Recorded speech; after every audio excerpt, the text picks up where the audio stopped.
And I was like, what the hell am I dealing with? Like, it was so upsetting. I couldn't believe what she was dealing with. Nova, this is your debut. Should we do this? Can we do this, darling? Hey guys, I hope you are doing well. Welcome to my channel. About 5 months ago, you guys might remember I did a video right here saying that I gave birth on my hallway floor. You can keep taking it. Yeah, she's going to get tight around your arm. Are you okay? I think I'm ready. Scissors! Scissors! And I thought it would be about time that I did a little bit of an update on my little one, update on motherhood and life, 2 versus 1. And I'm going to talk about some of the issues that Nova has been dealing with. If you guys are following me on Instagram, you will know that she has had some issues. And I thought this would be, you know, this hat isn't going to stay on for very, very long. But I thought it would be a good idea for me to come and just give you an honest perspective on maybe dealing with a child who might have issues or difficulties or allergies or sensitivities, and just keep it really real, because sometimes things can look really perfect from the outside, but I can't lie, I've been a hot scrambling mess on the inside, but we are getting through things really well. So this video is going to be a bit of a long one. If you want to get comfortable, get a cup of tea, you want to know the truth about being a woman, running a business, having babies, this video is going to be for you. I don't know how long we're going to be able to do this because Nova is hot and bothered. But as you guys know, in December, Nova was born. She was born on the 21st and she is just over 5 months old. She was, I can't remember, she was heavy. She was like almost 8 pounds, I think. She's a big baby and she's continued to grow well. And you guys know I was initially breastfeeding. I was queen of the pumping. And unfortunately, I stopped. Woo! I stopped at about, she doesn't want that hat. I stopped at about, let's say 3 months, once we started having a couple of issues when it came to Nova's skin and actually her having allergies. But I thought I would firstly talk about motherhood. When it comes to motherhood, one of the first things you think about is like lack of sleep. Sleep is currently still a myth for both of us, especially as our daughter deals with different issues, so we are not able to get a lot of sleep. Bye, darling. Bye, darling. Bye, darling. Okay. Good, Nova's left the building because, you know, it's impossible to do a clear video while holding a 5-month-old baby. Yeah, so let's firstly talk about what motherhood has been like, especially with 2 and particularly in a pandemic. Let me tell you now, it has been hard. You know, it's hard out here for a mom. I feel so bad for the kids who are obviously a little bit bored. They don't really know what to do. I've got a 4-year-old who's just bouncing off the walls just with us, and she's like, you know, mommy, daddy, mommy, daddy, mommy, daddy. However, we have made it work, and I think we've made it work by realizing that if we need to take time, we're gonna take time. There are many times that I'm trying to balance working as well as, you know, being a mum and being at home and not having any structure or routine, but I've learned that I need to just accept that things are the way that it is, and I think that I've actually learned to just, you know, roll with the punches, and I feel really good that I have been able to do that, because I'm someone who's so high strung and I'm not good at change, and I don't like things like not going the way I thought that they were going to go, like in my head. But this whole situation has thrown everything up in the air and I have to roll with it. 2 versus 1, yeah, sleep is literally a myth at this point in time. Nova doesn't sleep very well, and we basically sleep up here. Well, me and hubby take it in turns. We've got our snooze pod here, but I'll be honest with you, she ends up in the bed a lot with, you know, with a lot of us. 3 o'clock in the morning, I can tell you now that not everyone's got time to put down, pick up, put down, pick up. You're just like, come in. Let's go, just go to sleep, let's go sleep. And we do that, but we do it, of course, safely. I thought I'd quickly share with you about my breastfeeding journey as well, what ended up happening. It was going really well, to be honest. I loved it. I loved the pumping. Actually, loved it is kind of strong. I was able to pump effectively. I was able to have a really good milk supply. I didn't have a problem with my milk supply.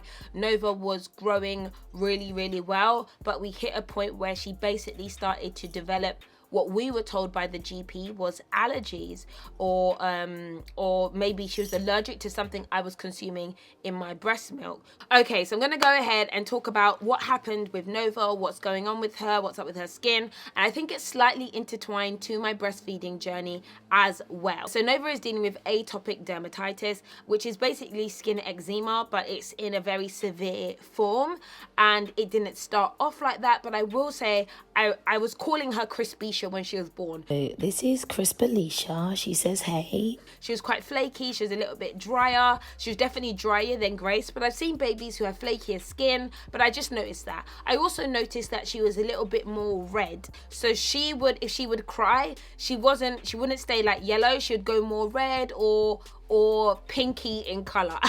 I don't know how normal that was, but I did notice that, like, oh, you're a bit bright faced. And but other than that, things were well. Once in a while, I did supplement with a bit of formula, but there were no problems with that. Maybe if I hadn't been able to pump enough, maybe if I was too tired, maybe if I was on a different schedule to her, I might give her formula. But she was good.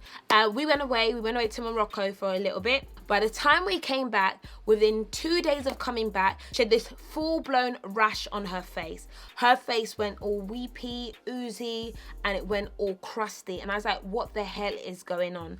I actually took her to the pharmacy. I picked her up and I was crying. I was like, it was literally like the Lion King, you know, when Simba's dad like puts him up in front of all the animals. I basically picked her up because I couldn't speak because I was crying. I was like, what the hell's happened to my baby? Out of nowhere, I was like, what's going on? What's happened? Is something going to happen to her? Took her to the pharmacist because her face was all red, it was all crusty, it was all oozing. It was so bad. And we had come home, maybe it was like 3 days after coming back, and I was in floods of tears. I couldn't speak.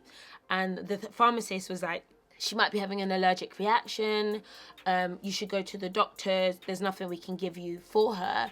But don't worry, this does happen to lots of children. Okay, it was taking forever to describe, but it got progressively worse. We ended up on topical steroids, used as directed, but it went from bad to worse to extreme. And the reason why I'm sharing these pictures is that if there is any mum or anyone who is out there dealing with something like this and you're so lost, like, you know, there are people like me who are also going through this. So YouTube is a platform where we can, you know, learn from each other, and I'm still learning. Then I started to do the research and I found out more about childhood eczema. I found out more about topical steroid withdrawal, and I realized that this is something that potentially my daughter was dealing with. And I just decided to stop cold turkey and to learn about what were my options. I'm going to tell you now, I'll insert some pictures. It was not pretty. Nova, and if I cry, I don't want to cry on camera because I don't need to do that. But this poor girl has gone through so damn much. Like, honestly, I knew she was in pain. She couldn't sleep. This is even while she was still using steroids. Her skin was literally weeping and oozing just out of every pore. She would touch her face, it would rip. Like, she literally just go like that, and then there would be blood everywhere. Like, when we would leave her to sleep, we'd see that the bed was covered in blood because she might have itched herself in the night. Her face was hot to the touch. It was like throbbing hot, and it was bloated and wet because water was just oozing out of her pores. And I was like, what the hell am I dealing with? Like, it was so upsetting. I couldn't believe what she was dealing with. And I'll get really upset about it, but whatever.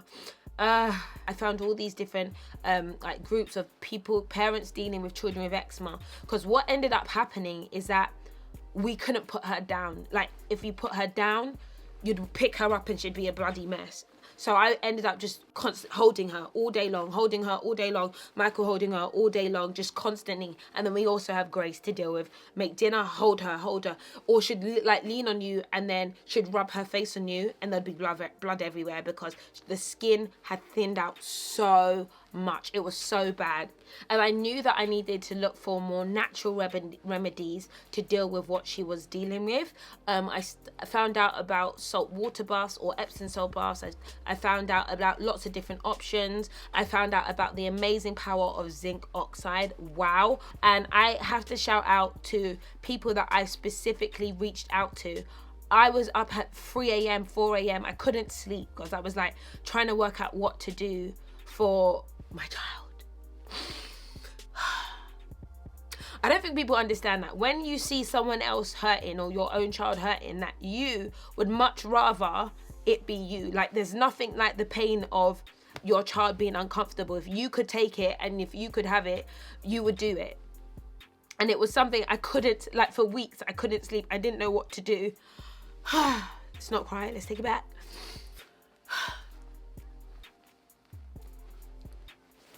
Okay, I'm actually such a sap. But yeah, in general, there's no pain like seeing your own child in pain, and every parent wants to find out what it is that they can possibly do.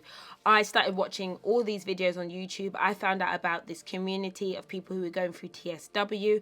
I actually reached out to people that I didn't know. Like, I was in people's DMs like, hey, can you help me? There was one amazing girl who gave me so much advice. She's dealing with TSW herself, and she just gave me so much advice. And I ended up also speaking to a few other mums. I started to join a few other communities of carers who are dealing with children who have extreme eczema or are dealing with TSW, which is topical steroid withdrawal, which if you guys look into, you'll be absolutely horrified to see the impact of long-term steroid use.